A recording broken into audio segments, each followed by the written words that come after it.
আসসালামু আলাইকুম। সবাইকে শুভেচ্ছা জানাচ্ছি মাসুম মাহমুদ। একটা বিরতি দিয়ে আবারও লাইভে হাজির হয়েছি। বাংলাদেশের রাজনৈতিক প্রেক্ষাপট নিয়ে আপনাদের গুরুত্বপূর্ণ কিছু তথ্য দিতে চাই।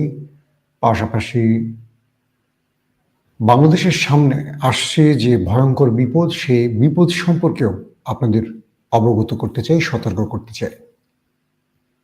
প্রিয় দর্শক, যদি শুনতে এবং দেখতে পেয়ে থাকেন আমাকে একটু কমেন্ট করে বিষয়টা জানাবেন যে আপনারা দেখতে এবং শুনতে পাচ্ছেন কিনা। সবচেয়ে বড় প্রশ্ন হলো, যিনি বাংলাদেশের আগামী দিনের ক্ষমতার মসনদে বসতে চান, জনাব তারেক রহমান, তিনি নিজেকে এখনো স্বাধীন ভাবতে পারছেন না। যিনি নিজের দেশে পা রাখতে সাহস পাচ্ছেন না, তিনি কি করে বাংলাদেশের ভাগ্য পরিবর্তন করবেন? এই প্রশ্নটি এখন বিএনপি বিরোধীদের প্রধান হাতিয়ার হিসেবে দাঁড়িয়ে গেছে। প্রশ্ন হলো, জনাব তারেক রহমান আসলে আসতে পারছেন না কেন দেশে? বারবার ডেট দিয়েও সেই ডেট রক্ষা হচ্ছে না কেন? পর্দার অন্তরালে কোন অপশক্তি, অদৃশ্য শক্তির জন্য তারেক রহমান বাংলাদেশে আসতে পারছেন না? 1-11-এ মঈনুদ্দিন ফখরুদ্দিনরা যে -2 ফর্মুলা বাস্তবায়নে কাজ করেছে, সেই -2 এখন -4 ফর্মুলায় কি এগিয়ে যাচ্ছে? দেশি এবং বিদেশি কারা ষড়যন্ত্রকারী যারা জিয়া পরিবারকে মাইনাস করতে চায় রাজনীতি থেকে? এর মধ্যে কি জামাত ইসলামের কোনো ভূমিকা আছে?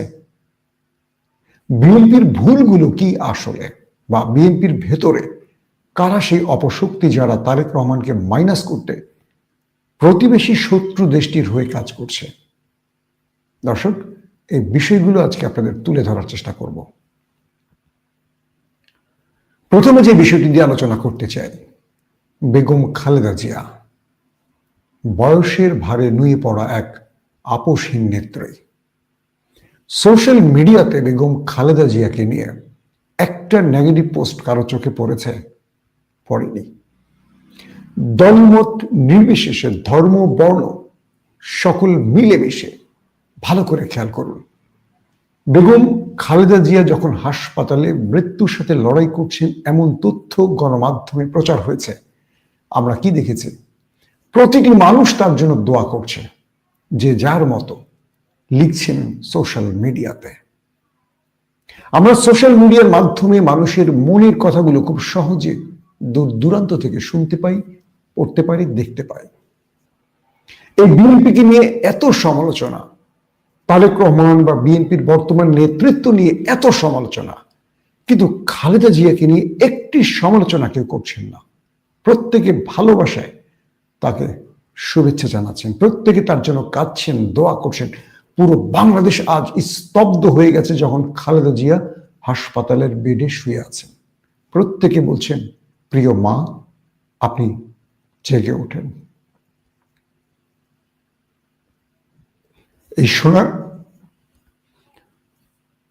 এই সোনার বাংলাদেশটিকে যারা তিল তিল করে গড়েছেন, জিয়াউর রহমানের পর যে নারী, যে মহিষী নারী এ দেশটিকে গড়েছিলেন, আপোষহীন নেত্রীর যিনি উপাধি পেয়েছিলেন, বহু লড়াই সংগ্রাম করে 16টা বছর ক্ষমতার বাইরে এমন কোনো নির্যাতন নেই তিনি ভোগ করেননি।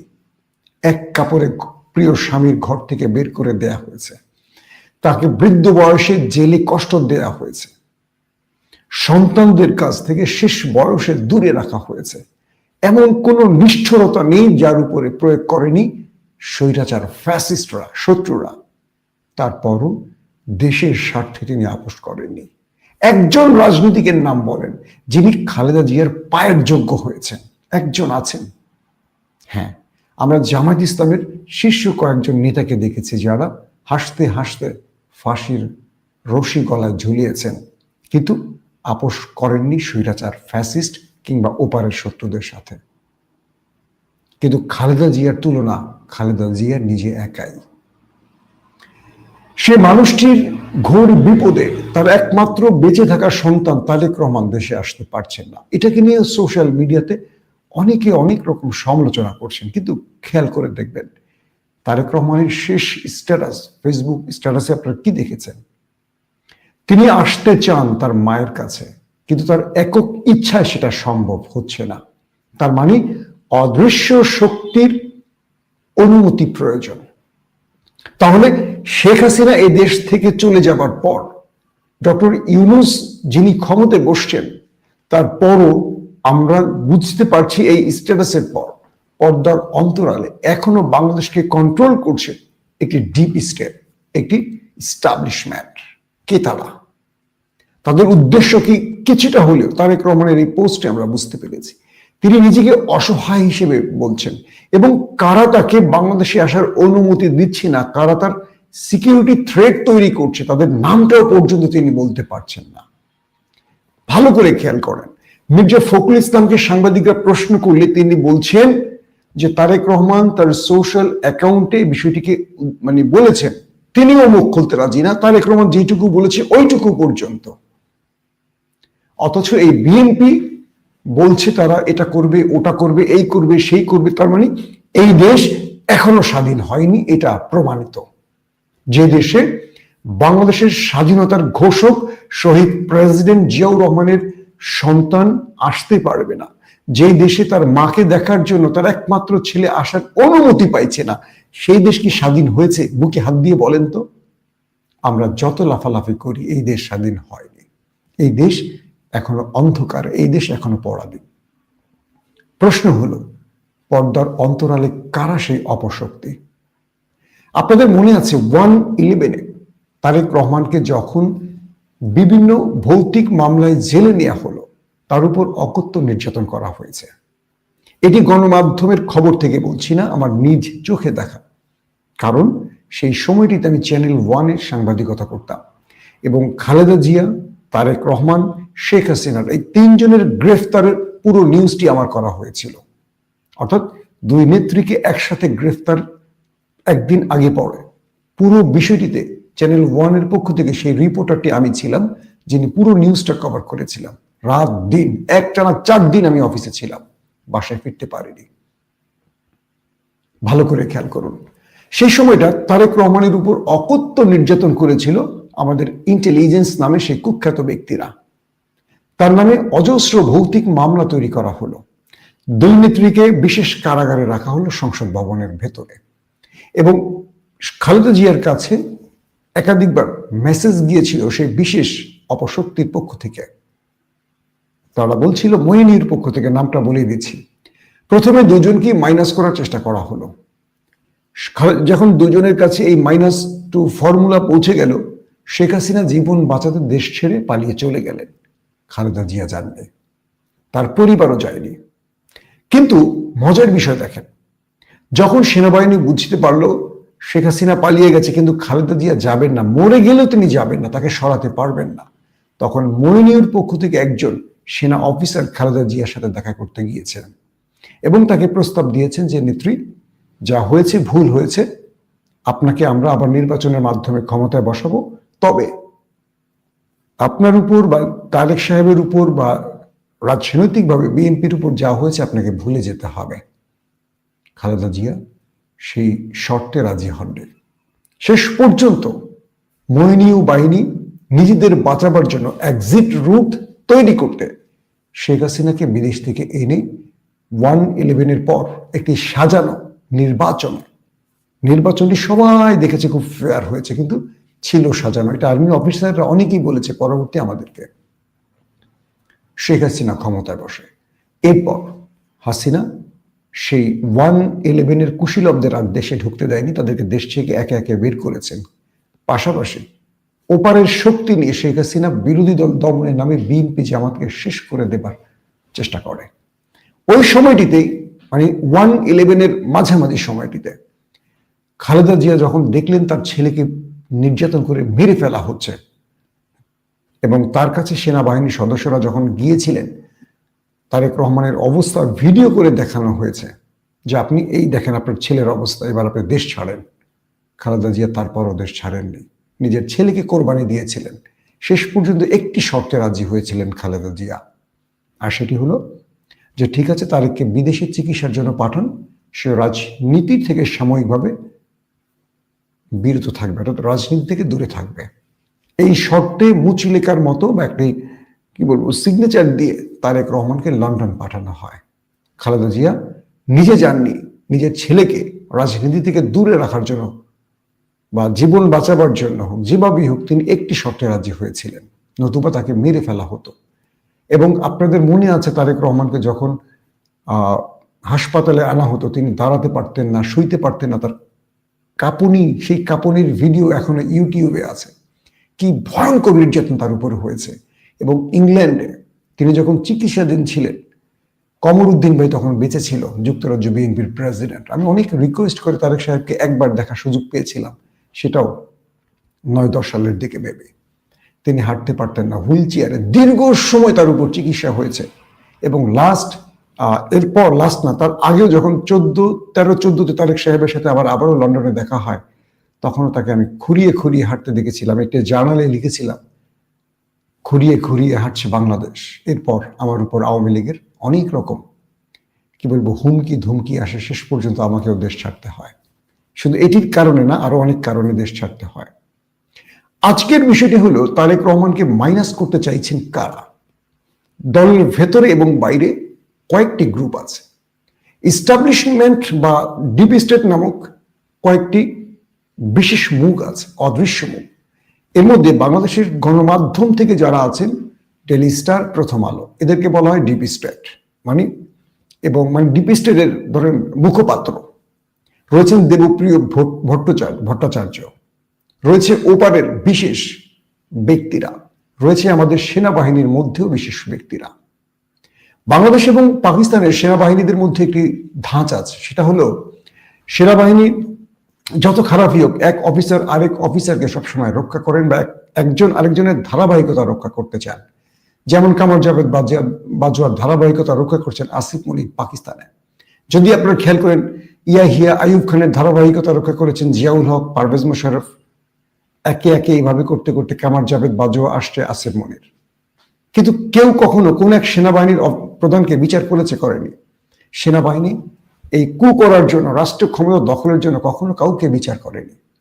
তো বাংলাদেশের প্রেক্ষাপটে অতটা না হলেও আমরা দেখতে পাচ্ছি যে যখন গুম খুনের জন্য আওয়ামী শাসনামলের যে সেনা অফিসাররা কারাগারে আছেন, তাদেরকে বিশেষ কারাগারে আরামায়েশে রাখা হয়েছে।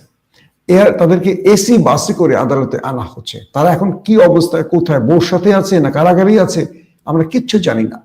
তাদেরকে কি মুক্ত আবহাওয়ায় রাখা হয়েছে, নাকি আমাদেরকে শুধু বলা হয়েছে তারা সাব জেলে আছে? কি অবস্থা, তারা এখন কি করছে সেখানে আমরা জানি না। অথচ শেখ হাসিনার মতো, খালেদা জিয়ার মতো ব্যক্তিকেও কিন্তু সেনাবাহিনী জেলে নিয়েছিল, মনে আছে? এই শেখ হাসিনা খালেদা জিয়াকেও জেলে নিয়েছিলেন, তাকেও কারাগারে থাকতে হয়েছে। কিন্তু আমাদের আর্মি অফিসারদের থাকতে হচ্ছে না। কি মজার বিষয় না? দেশের মালিক কারা বুঝতে পেরেছে? আমাদের রাজনীতিবিদরাও মালিক না, মালিক হলেন বিশেষ একটি জায়গা।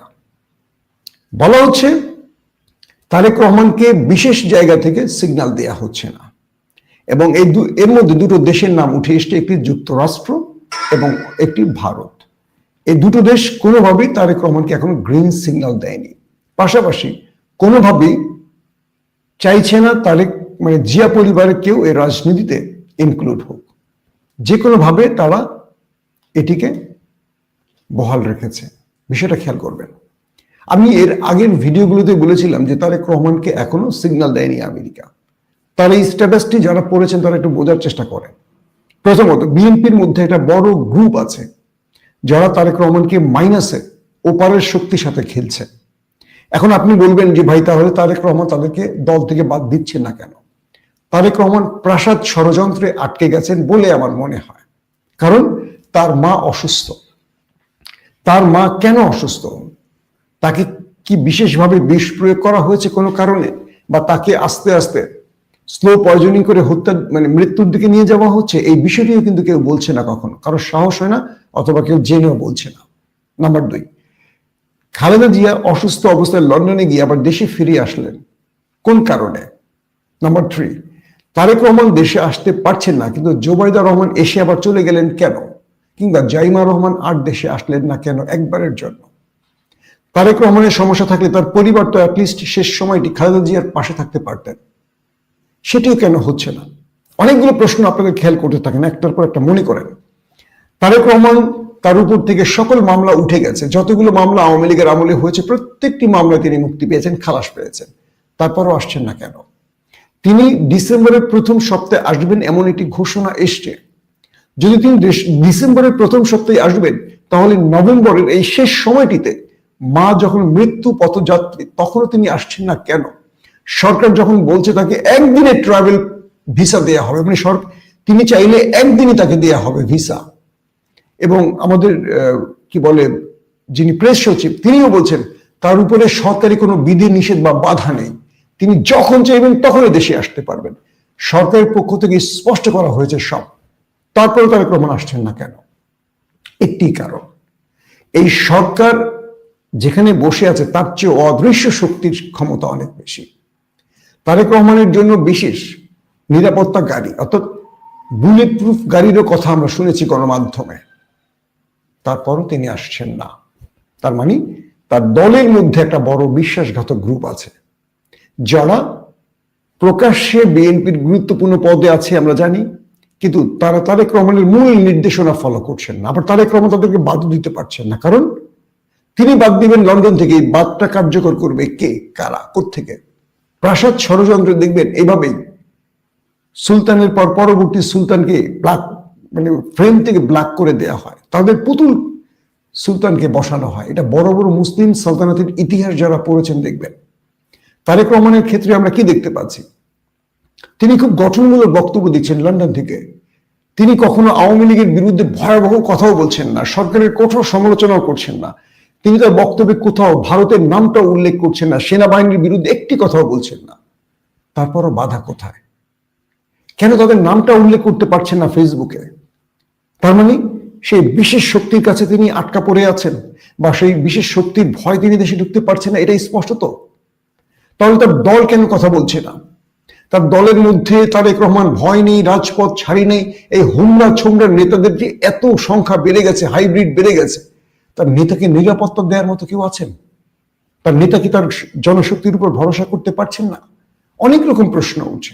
আসলে উত্তরটা হলো বিএনপি এবং জামাতের মধ্যে একটা দূরত্ব তৈরি করেছে বিএনপির একটা গ্রুপ। খেয়াল করবেন, কারণ খালেদা জিয়ার সময়টিতে যখন তিনি দায়িত্বে ছিলেন দলের, জামায়াত এবং বিএনপির মধ্যে একটা খুব ভালো সম্পর্ক ছিল, যে কারণে দেখবেন আমরা সবসময় এই দুটো দলের মধ্যে ব্যালেন্স তৈরি করার চেষ্টা করি। কারণ এই দুটো দল যতক্ষণ এক থাকবে, ইস্টাবলিশমেন্ট বলি বা ফ্যাসিস্ট শক্তি বলি, তারা মাথা উঁচু করে দাঁড়াতে পারবে না। বাংলাদেশে এই মুহূর্তে কেউ মানুক আর না মানুক, প্রধান শক্তি দুটো হলো জাতীয়তাবাদী ন্যাশনালিস্ট বিএনপি আর ইসলামিস্ট জামায়াত ইসলাম। কিন্তু দেখেন কৌশলভাবে, খুব কৌশলগতভাবে হাসিনা পালিয়ে যাওয়ার পরে এই দুটো দলের মধ্যে কারা বিভিন্ন কটূক্তি করে, উত্তপ্ত বাক্য ছড়িয়ে দুটো দলকে বিভাজিত করে একদম শত্রু বানিয়ে ফেলেছে। ওই শক্তিগুলো হলো ওই দেশের এজেন্ট। প্রথমে তারা জামায়াতকে বিএনপির কাছ থেকে দূরে সরিয়েছে এবং বিএনপিকে একা করে ফেলেছে। আপাত দৃষ্টিতে ইসলামিক শক্তি বলেন, আদার শক্তিগুলো বলেন, বিএনপির পক্ষে খুব কম আছে। যারা আছে তারা ওই ওপারের শক্তি, বাম রাম চাম এরাই আছে। এদের 14 জন নেতা থাকলে কর্মী আছে ধরেন 3 জন। সেই দল তারেক রহমানকে সেভ করতে পারবে না। এদের সবাইকে বিশেষ উদ্দেশ্যে বিএনপির সাথে ট্যাগ করা আছে। কে করছে? বিএনপির বাংলাদেশের মানে নেটওয়ার্ক। এখন তারেক রহমান যদি মনে করেন মিস্টার কদম আলীকে দল থেকে সাসপেন্ড করবেন, হবে না। তারাই সম্মিলিতভাবে তারেক রহমানকে সিস্টেম করে দেবে। তারেক রহমানের মা এখন বেঁচে আছেন কিন্তু দলীয়ভাবে অ্যাক্টিভ না। এই প্রাসাদ ষড়যন্ত্রে আটকে গেছেন তারেক রহমান। তিনি দেশে আসবেন, দেশে এসে দায়িত্ব নেবেন, দায়িত্ব নিয়ে তিনি ধীরে ধীরে তার বলয়টাকে স্ট্রং করবেন, দেন তিনি শত্রুদেরকে সরাবেন। কিন্তু তিনি এই মুহূর্তে পারছেন না। শত্রু মিত্র দেখেন, সংস্কারপন্থী অনেকেই চলে এসছে, এবার নমিনেশনও পেয়েছে। অনেকভাবে দেখেন, ভালো করে খেয়াল করেন, নমিনেশনের আপনারা মনে করেন সব তারেক রহমান দিয়েছে, ইম্পসিবল। সব তারেক রহমান দেয়নি। অনেক প্রার্থীকে তারেক রহমান দেয়নি, দিয়েছে ঢাকার হাইকমান্ড। তারা বক্তব্যে তারেক রহমানকে স্তুতি গায়, কিন্তু নেপথ্যে তারেক রহমানের মাইনাসের জন্য তারাও কাজ করছে সেই ডিপ স্টেটের সাথে। এই পরিস্থিতিতে বিএনপি সারা বাংলাদেশের নেতাকর্মীদের বোঝা উচিত কোন রাজনীতিটা তারা করবেন। জামাতকে আলাদা করায় বিএনপি এবং জামাত দুটোই দুর্বল হয়েছে। জামাত শক্তিশালী হয়েছে বিষয়টা এরকম না, জামাতও দুর্বল হয়েছে। পাশাপাশি ডিপ স্টেট দেখেন, প্রথম আলোর কোনো বিচার করতে পারে না, ডেইলি স্টারে কিচ্ছু করতে পারে না, শত প্রমাণের পর সরকার কিচ্ছু করতে পারে না। এই যে নতুন সরকার বসছে, তার উপদেষ্টারা বসছেন, এগুলো সব প্রথম আলোর অফিস থেকে ঠিক করে দেওয়া হয়েছে। আমরা ডাইরেক্ট আপনাদেরকে বলছি, গণমাধ্যমের খবর না, জেনে শুনে বলছি। কে বসবেন এই মন্ত্রণালয়, কে বসবেন ওখানে, সচিবালয়ে কে বসবেন, কোন আমলা কোথায় যাবেন, এই বিষয়গুলো কোন ব্যক্তি, রিটায়ার্ড থেকে দুজন পুলিশের ঊর্ধ্বতন কর্মকর্তা, কমিশনার, ডিএমপি, আইজিপি, দুজনকেই প্রথম আলো গ্রুপ এনেছে। খোঁজ নিয়ে দেখেন আপনারা। তার মানে বুঝতে পারছেন, আমরা যখন প্রথম আলোর বিরুদ্ধে কথা বলি তখন দেখবেন ফখরুলরা প্রথম আলোর অফিসে গিয়ে ফুলের মালা গলা দিয়ে আসে। আপনারা যারা বিএনপিকে ভালোবাসেন, হৃদয়ে হাত দিয়ে কথা বলবেন, হৃদয়ে হাত দিয়ে বোঝার চেষ্টা করবেন ভালোবাসা কাকে বলে আর ভালোবাসার জন্য কি করতে হয়। সবাই তো চাঁদাবাজির জন্য দলটাকে ভালোবাসেন, এবার দলটাকে একটু ভিন্নভাবে ভালোবাসেন। বাংলাদেশে শেখ হাসিনা মাইনাস, তার পরিবার দেশে নেই। খালেদা জিয়া অসুস্থতার জন্য মাইনাস, এবার তারেক রহমানকে মাইনাস করার পরিকল্পনা চলছে। তার মানে -4 অথবা 2 পরিবারকে মাইনাসের ফর্মুলা চলছে। এই সময়টিতে জিয়া পরিবারের সদস্যদের উচিত জামায়াত ইসলামের সাথে সম্পর্ক বিল্ড আপ করা, একটা আত্মস্থ রিলেশন তৈরি করা, একটা নিবিড় সম্পর্ক তৈরি করা। মাঝখানে যেই ব্যক্তিগুলো আছে যারা বিএনপি জামাতের মধ্যে দ্রুত তৈরি করছে, তাদেরকে কোণঠাসা করতে হলে দুটো দলকে আগামী দিনে চিন্তা করতে হবে। তারেক রহমানকে যারা ভুল প্রিসক্রিপশন দিচ্ছেন, তাদেরকেও তারেক রহমানকে চিনতে হবে। যে নেতা অন্যের ইশারায় আটকে আছেন, তার মাকে শেষবারের মতো দেখতে আসতে পারেন না, সেই নেতাকে এবার প্রকাশ্যে কথা বলা খুব জরুরি। কারণ আগামীর রাজনীতি তারাই ঠিক করবে যারা সাহসের সাথে লড়াই করবে। তারেক রহমান দেশে আসবেন কি আসবেন না তার ইচ্ছা, কিন্তু তিনি দেশের জন্য অনেক বড় স্যাক্রিফাইস করছেন, এটাকে আমাদের স্যালুট জানাতে হবে।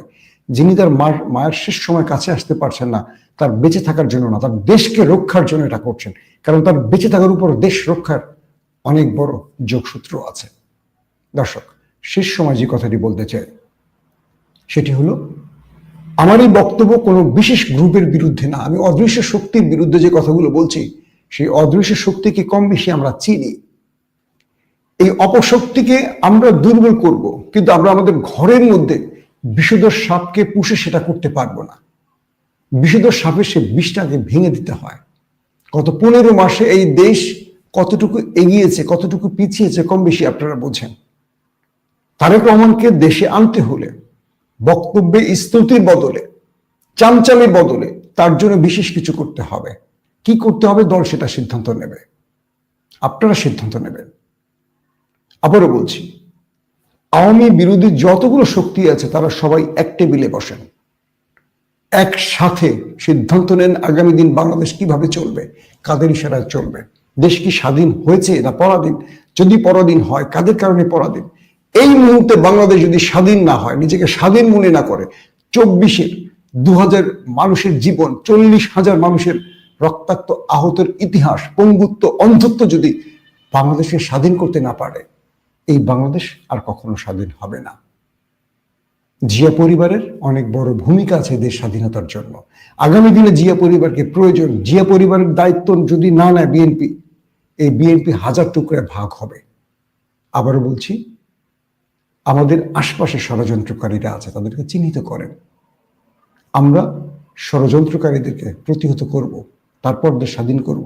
এটাই তো।